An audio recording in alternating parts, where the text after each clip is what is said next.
వద్దు బాబు, మీ కాళ్ళు పెట్టుకుంటాను. తల్లి లేని నా కూతురు బిడ్డకి ఇప్పుడు ఈ ఆవు పాలు పెట్టి బతికించుకుంటాను బాబు.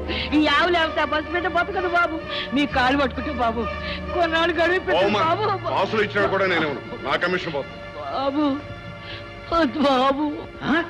అరే కార్యశాలకుడు అంటే నువ్వేనయ్యా? ఆనాడు భారతంలో గోగ్రహణం చేసుకొచ్చిన దుర్యోధనుడి తమ్ముళ్ళే కనబడుతున్నావయ్యా. అమ్మని అమ్మ ఏమిటయ్యా తెగపోడేస్తున్నావు? కమిషన్ కొడదామనే? అబ్బాయి అదేం కాదయా, జేబులో చిల్లరలేక. నేను మార్చుకొస్తాను ఇవ్వయ్యా. అమ్మో నీకిస్తే మొత్తం మందు కింద మారిపోద్ది. ఏం కాసులయ్యా? ఆవు నమ్ముతున్నావా కొంటున్నావా? నువ్వు కొంటావా? బేరం కుదిరితే కొంటాను. ఎంత? ఆయనకు 100 రూపాయలు గిట్టింది, ఇంకో 50 రూపాయలు ఎక్కువేసి ఇచ్చి తోలుకెళ్ళవయ్యా. నువ్వు నోరమివా, నీ కళ్ళు ఖరీదు తప్ప ఆవు ఖరీదు నీకేం తెలుసు? రవి నువ్వు రైతు బిడ్డవే, నీకు చెప్పాల్సింది ఏమీ లేదు. ఒక 1000 రూపాయలు నా మొఖాన్ని కొట్టి ఆవును తొలుగుపో.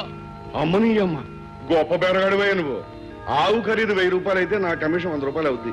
అది మార్చక్కర్లేదు. ఇదిగో నువ్వు మధ్యలో ఏలెట్టొద్దని నీకు చెప్పానా? పక్క తప్ప. ఇదిగో రవి ఆవుతో పాటు దోండు కూడా తొలుగుపోయి 1000 రూపాయలు నా మొఖాన్ని కొట్టు. అయితే 1000 రూపాయలకి తగ్గవన్నమాట. 1000 రూపాయలకు 1 రూపాయి కూడా తగ్గనయా? సరే, ఆ 1000 రూపాయలకి ఆవు నువ్వే తీసుకుని వెంకట సుబ్బమ్మ నీకు ఇవ్వాల్సిన అసలు వడ్డీ మినహాయించుకుని మిగతా డబ్బు ఆవిడకిచ్చేయి. ఏమిటి వెంకట సుబ్బమ్మని వెనకేసుకొచ్చావన్నమాట? కాదు, న్యాయాన్ని ముందుంచుకొచ్చాను. అమ్మని అమ్మ గొప్ప గొప్ప మాటలు చెప్తున్నావే. ఆయన చేసిన తప్పేమిటి? ఆయనకి భాగ్యం ఉందే, కట్టలేకపోతే ఆవును తోలు తెచ్చుకున్నాడు. తప్పేమిటి? ఎవరు మీరా కాట్ల కుక్కల మధ్యలో నీ మురుగుడేమిటి?